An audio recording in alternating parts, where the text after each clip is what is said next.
saya ingin tentang sampean aja. Pandangan sampean tentang anak-anak muda ini yang saya bilang tadi harus menjadi trend center bagi pemberdayaan pemerintah itu kayak apa dia?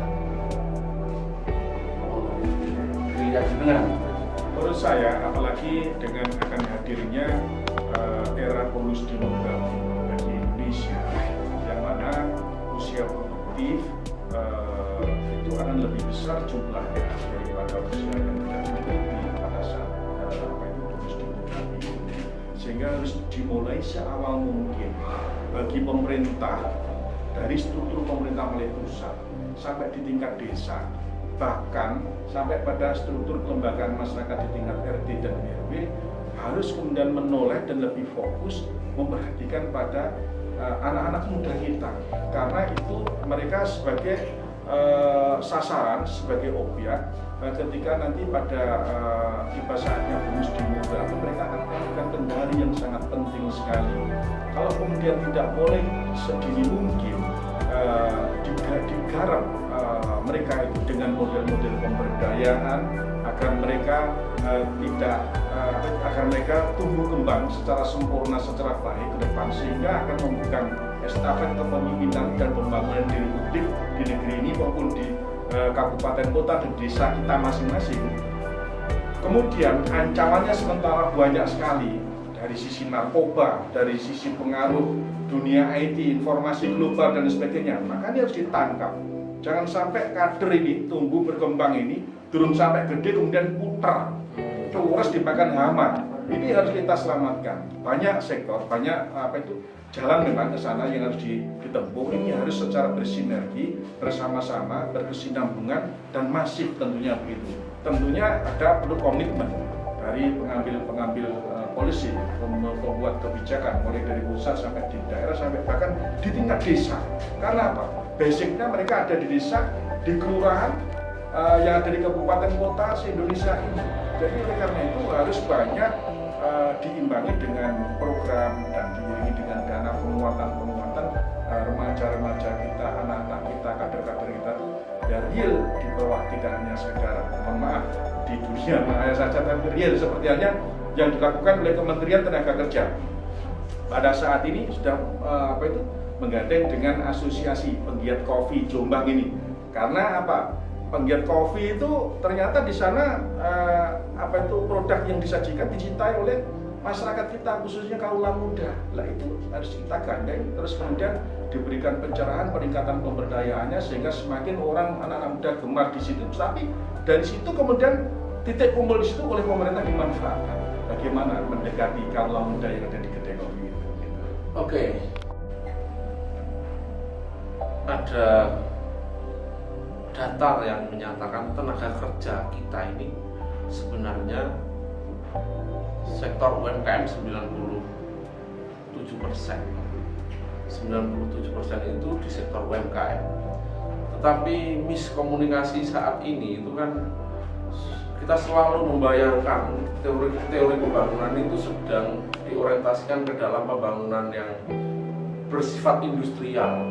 Bersifat industrial itu investasi padat, investasi internasional, menjadi pabrik-pabrik, padahal dia cuma 3% menyerap tenaga kerja. Kalau diangkakan besar dan tercatat, tapi kalau dikalkulasi secara nasional kan lebih banyak sektor-sektor real yang dia menggunakan istilah UMKM. Itu satu situasi. Ada yang menggunakan istilah kelompok muda kreatif, atau kalau negara bangun narasinya dulu percepatan anak-anak muda ini jumlahnya yang dengan bilang demografi ini kan sangat besar. Industri kreatif yang tidak bakal mati ini mestinya menjadi konsep sangat serius.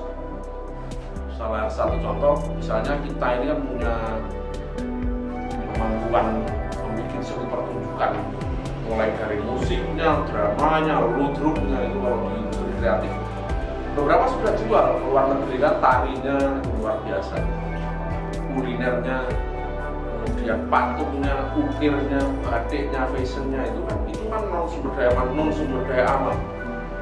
Saya kira ini yang saya ingin bertanya, dengan bahwa mewakili dinas atau mewakili risauan Bapak melihat seperti apa sebenarnya industri kreatif ini harus menjadi konsen lebih. Salah satu contoh misalnya ini kita di studio ini. Ada studio itu ada istilah konten kreatif. Ini dunia orang social distancing dan di rumah. Nah, video-video yang dengan bilang tadi itu video-video yang disediakan, informasi yang kurang kuat kan harus mulai pemerintah bekerja dengan penyelenggara informasi yang bisa menyajikan konten kreatif, salah satu contoh. Itu seperti apa? Menurut saya begini, jadi saya sepakat kalau 3% itu di sektor formal, kemudian 90 lebih itu ada di sektor informal, UMKM dan sebagainya. Itu memang real.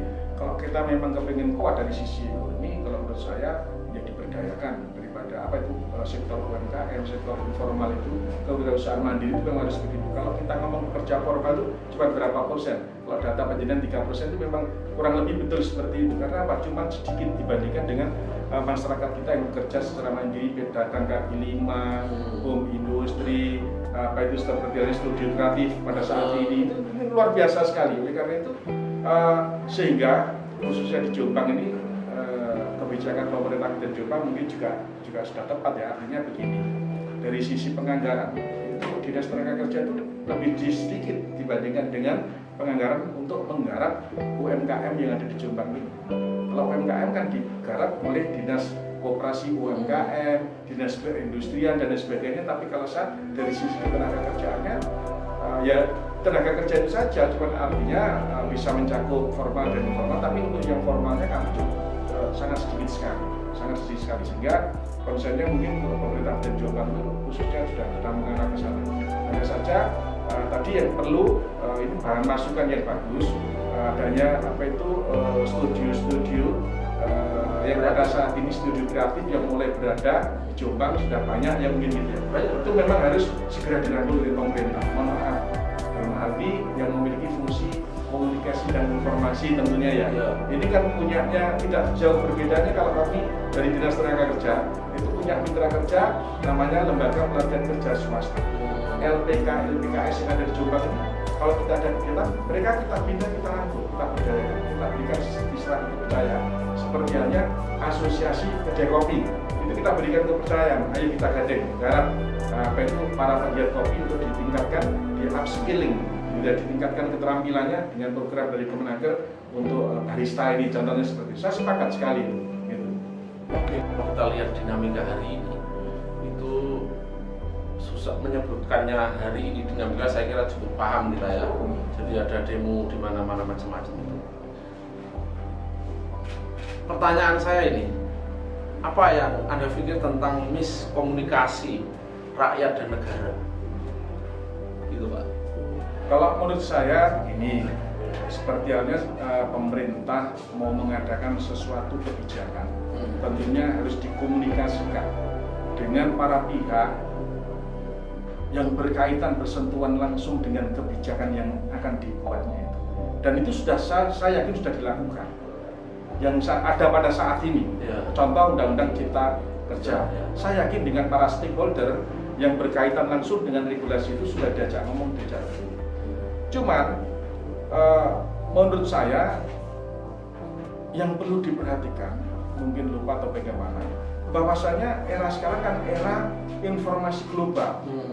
Banyaknya media sosial yang luar biasa. Begitu terjadi di Jakarta, sekarang langsung nyampe di Jombang, itu yang perlu diminit, sehingga proses komunikasi informasi antara pemerintah yang pada saat ini pada tahapan menggodok memproses sebuah regulasi ini, walaupun sudah dikomunikasikan dengan beberapa pihak stakeholder yang berkaitan langsung dengan regulasi itu, harapan kami pada masyarakat yang akan menerima dampak langsung yang diwakili oleh stakeholder yang ada di ranah pembahasan tadi, itu juga harus diberikan pengertian, sehingga artinya informasi itu harus juga disampaikan kepada mereka semuanya. Tentunya ini harus dikoordinir secara bagus, jangan sampai kalah dengan media sosialnya pemerintah itu. Karena kalah dengan media sosial kalau menurut pengalaman saya, sehingga kemudian terjadilah informasi yang macam-macam A, B, C, D sampai Z mungkin distorsi dan sebagainya. Nah itu kemudian yang bikin kelangkaan. Ini simbol komunikasi dan informasi ini yang mungkin agak sedikit lepas. Mohon maaf. Ini menurut pengamatan saya pribadi sebagai orang desa saja ya, gitu ya. Pak, ini andai kata sistem informasi komunikasi ditingkatkan lebih bagus lagi dengan disadarinya dinamika informasi global yang luar biasa dengan media sosial seperti ini, mungkin akan terjadi multi persepsi antara draft A, draft B, draft C dan sebagainya. Yang ada adalah ini pemerintah kok belum tampil sampai di situ. Nah ini menurut saya. Ya,